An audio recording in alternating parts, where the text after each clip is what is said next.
the quiet of the English countryside to the grandeur of the Alps. But skiing and mountaineering are by no means the only sporting amenities of Switzerland.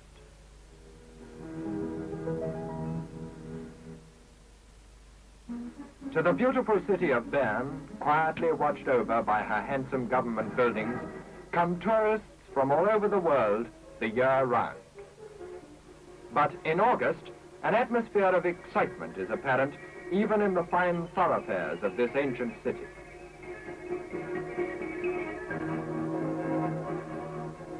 For on the outskirts of Bern is the Bremgarten circuit, and at Bremgarten in August is the Swiss Grand Prix. This year's race was one of the first to reveal the Maserati challenge to the all-conquering Ferraris, and the six-cylinder 2-liter machines were to be driven by Fangio, Marimont, de Graffenried, Bonetto and Lang, while Giulio Ramponi kept a close eye on the all-important plugs. British participation in the race, which clashed with the Goodwood 9R, was disappointingly small for the Swiss organizers. Ken Wharton was there with his Cooper Bristol, while John Heath had HWMs for Lance Macklin, Paul Frere, and the local man, Scherer. No, not an attempt to fox the enemy. The foliage was a necessary precaution against the brilliant sun, which made bright metal painful to the touch and had everyone moving as slowly as possible into the nearest shade. The colors of France were once again carried by the Gordini stable alone, Amédée's drivers Maurice Trintignant and Jean Berrat. But this splendid piece of machinery was unhappily a non-starter in the race. For Ferrari, the Swiss Grand Prix was as usual a full-strength effort. 4 works cars, prepared with the customary efficiency, were to be driven by Ascari, Farina, Villoresi and Mike Hawthorne, at this time already happily settled in with a great Italian team. The popular Swiss driver, Baron de Graffenried, was obviously determined to do well with the Maserati on his home ground.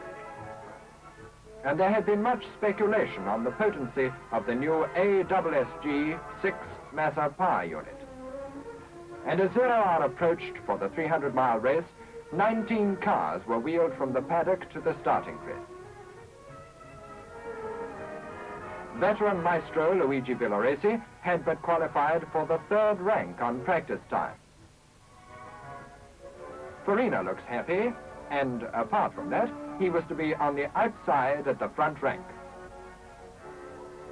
While to Alberto Ascari, 2nd fastest in practice by 0.6 of a second to Fangio with the Maserati, this was an important race in his effort to retain the World Championship.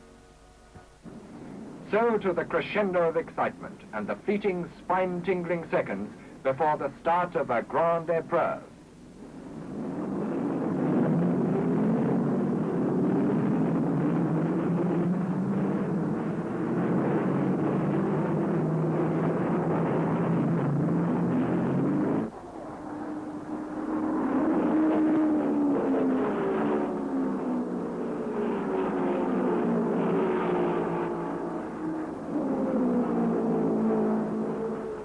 Fangio makes a wonderful start, but Ascari gets past with Hawthorne and Marimont behind. And away they roar on their hectic 300-mile chase with the crowd on tiptoe from the flag. It's a beautiful driver's course at Bremgarten, but note those cobbles, which can make sections of it very hazardous.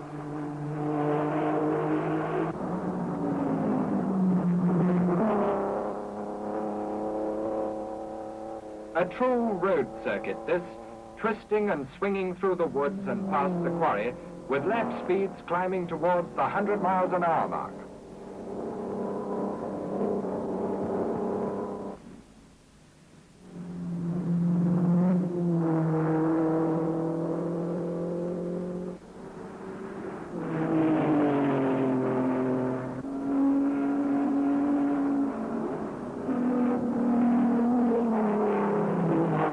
Ascari's in front with Fangio on his tail. Behind come Mike and Marimont. The killing pace, the heat, and the very nature of the course caused many to fall by the wayside. and long gaps appear in the struggling field. Trantillon duels with de Graffenried, and all through the pack, the battle of the Swiss Grand Prix is joined.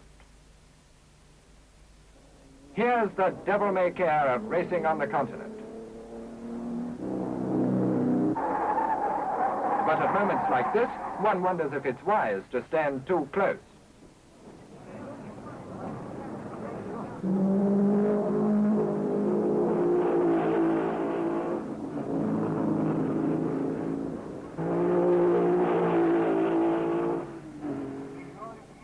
On the fast curves, the masters of line snatch seconds from the clock as lap after lap the race roars on. But now, Fangio has had to change cars with Bonetto and has dropped 6 places to Ascari, and the 4 Ferraris lead the field.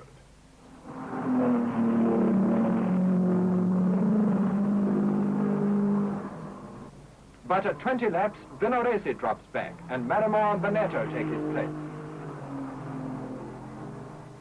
Ken Wharton, destined to gain a well-earned 7th place. Mike Hawthorne, who fought a crucial battle with Marimon's Maserati, was passed, but still clung on until the Argentine's car broke an oil pipe and retired. Ascari, who lost a minute and a half at his pit, but fought back to lead. And Farina, who coolly held his station to 2nd place. The closing stages of the race were tense with excitement, as the Ferraris were robbed of their dominating lead, but fought off the Maserati challenge to romp home 1, 2, 3 towards the checkered flag. 4th place, 1 lap behind, was the best that Bonetto could do for Maserati. And there another Swiss Grand Prix is won.